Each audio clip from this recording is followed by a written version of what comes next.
Ron, Frank has talked about how typically the next day the knee is pretty sore after you put in a night. You're able to kind of use that time to get back. You did play in the one back-to-back that you had earlier in February, but just wonder how that impacts your recovery and what the mindset is for tomorrow night. Well, I mean, only time will tell. Obviously, we're about to hop on the flight right now, head back to LA. So it's usually the following day. I'll wake up and see how it feels tomorrow, and get to the arena like I always do, and start to prepare and see how it reacts to the game tonight. So I'm hoping for the best. Just curious your analysis tonight, and a lot of it in that first quarter. Yeah, I mean, listen, you can't versus the number one team in the league. There's no way you can go down. 26 points at the end of the first quarter, give up 48, and expect to make a game out of it. We played pretty good ball in the second quarter. But you can't dig a hole like that versus a team like this. Yeah. Ron, I'm sure there are other questions about the game, but we had the opportunity to talk to AD for the first time since his injury today, and it seems like there's some progress and that he's going to be able to get back on the court.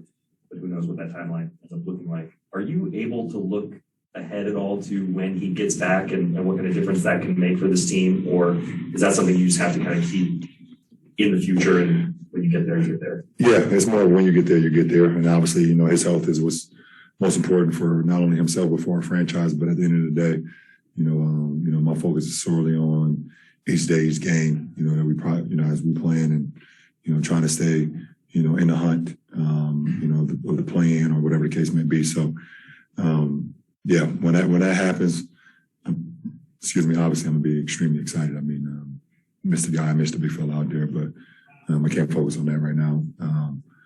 But, seeing him not in the boot is definitely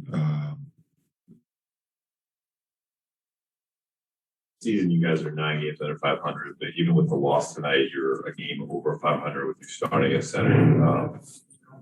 What do you think, or do you think that is the direction to go, or the best option for you guys in the interim? I mean, obviously, it's hard to say. I think we only had 11 games with me starting at center. I believe. I think we're 6-5.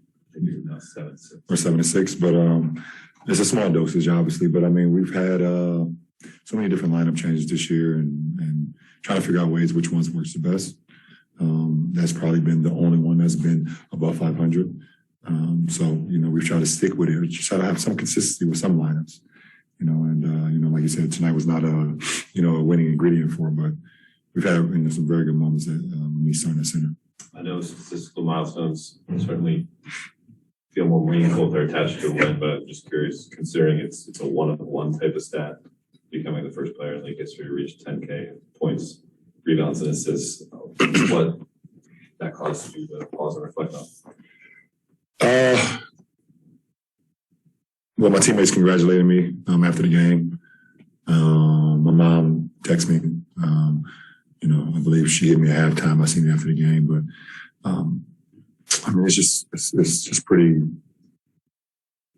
like, I get lost for words anytime like things like this is happening to me.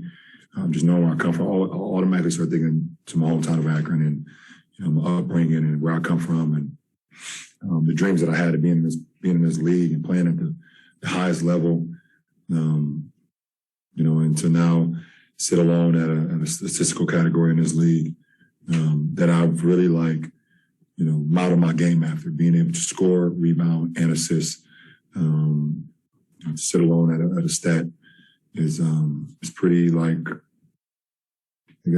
say cool, but then it's like it doesn't quite make sense to me. But it's an honor to be a part of this league, and no matter what's going on this season, you try to take the victories that happens throughout the course of a long marathon. And tonight is one of them for not only myself but for my hometown, for my family and friends. Yeah. Ron, Malik said that he thought there are nights when this team just doesn't try enough. Have you seen consistent enough effort at a winning level from this team? I think when we get down, we've lost so many games that we feel like we can't get out of the hole. at times. And, you know, the team go on a 12-0 run or 9-1 run. I mean, tonight we was up, you know, 8-2. And then they went on a quick run after that. And I don't even know the run it was, but they just, you know, started blitzing us after that. And we just, you know, as a collective unit, we haven't been in the foxhole enough to be able to say, okay, we can get out of this. And, you know, that's something that's hurt us all throughout the season.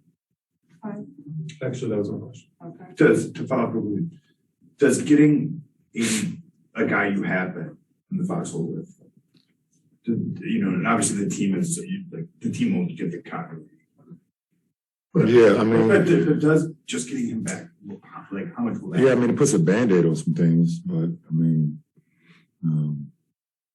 we just haven't had enough chemistry, enough time, you know, with our group to be able to know exactly who we are and what we can become, and had enough minutes on the floor. You know, we literally just played a team that has, you know, probably had the most consistent starting lineup over the last 2 or 3 years. And obviously CP's been out, but you know, they bring in Cameron Payne, and you know the thing keeps going. So, you know, it's challenging for us, but 80 definitely helps. But it's not the, you know, the answer to all the questions.